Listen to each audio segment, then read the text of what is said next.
Everybody? I'm good, yeah. Mike said this is easy. So, how important is special teams going to be, particularly the way D'Amato's been able to put it where you need it and Cole's been able to flip the field? Yeah, it's been good. I think they both have performed at a high level. I mean, it's been encouraging.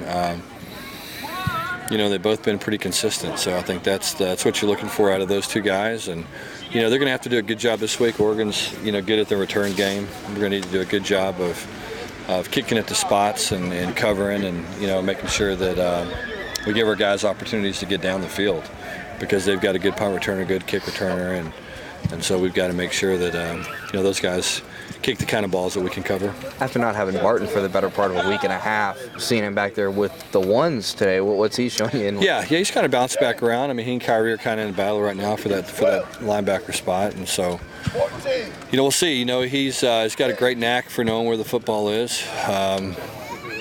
So we'll kind of see how that plays out. See who gets to start based on who practices the best this week. What was that cheer at the end there? Generally, it's only when I hear no practice tomorrow that you get that cheer. No. I don't know what it was. I don't know. Those guys were just excited. We had a good practice. I mean, had some good energy. Last 2 days have been really good, real positive. So I've been pleased with the way our guys have been working. How important is it for the bone formation to kind of get rolling, considering how experienced and how turnover happy the Oregon secondary is? Yeah, I mean we've got to try to be creative in ways to run the football, and it's a formation for us that allows us to get some one-on-one matchups or some good numbers in the box, and so something we just got to continue to work on and get better at. Really up front, just got to continue to improve and get better at running the football. Do you think that's something that could kind of kickstart the running game if you go out of that, or? Well, I think part of it is just we've had to score a lot of points. I mean, that's been when you get down in games like we have, you've got to try to catch up pretty quickly, and so the way the games have played out, I think that's contributed to the lack of a run game, in some ways, and then we got to do a better job of blocking and up front and running better and all the stuff that goes with that. What's the thought process going into the first away game? Young team, pretty well-known college atmosphere. Yeah. I think our guys are excited. I'm excited. I mean, it's great. It's good to get out of town and go play games. I've always enjoyed coaching on the road, and we'll see how this team handles it. I mean, there's a little bit of an unknown. Just see how we can handle it. But it's a tough environment. They got a good home crowd.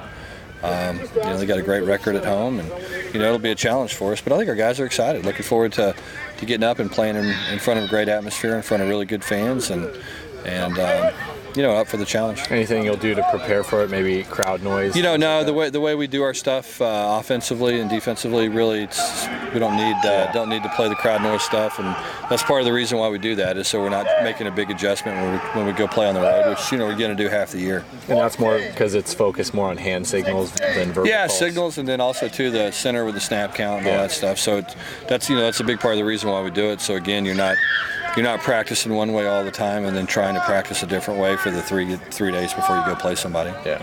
Can you talk a little bit about the difference in terms of what 2 weeks worth of preparation allows you to do instead of? Yeah, I think it just allows you to get more comfortable. I mean, I think that's been the biggest thing is you can start to see our guys moving around faster defensively, because I think that I think we're more certain in what we're doing, and I think it allows us to play a little bit faster. We're certainly going to need to against a very good offensive football team, but that's what it does. I mean, I think it, guys get more comfortable, know their assignments better, and when that happens, then they're able to just go play.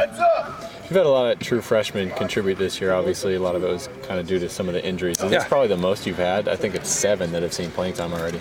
I think, I can't remember any time playing this many true freshmen, and part of that's just been because of some depth issues we had. And, obviously Goff was going to play and Jacoby was going to play just to give us depth in those spots. But then, I don't think any of us were counting on really, maybe other than Johnny Reagan, the 2 linebackers have played in addition. And then, and then Cam's having to play as well. And so there's been a lot of guys, but that's just the way it goes sometimes. What does that do? Calfani, we kind of counted on him giving us some depth as well. What does that do for the future of your team? Is that kind of I think it's good. I mean, I think if you sit back and you look at the guys that are performing at a high level, I mean, it's a lot of our young players, and so I think that's encouraging. Where was McCain today? He was there. Yeah, he was in practice. Oh, okay. Yeah. Good. Okay. All right. Thanks, guys. Okay, appreciate it.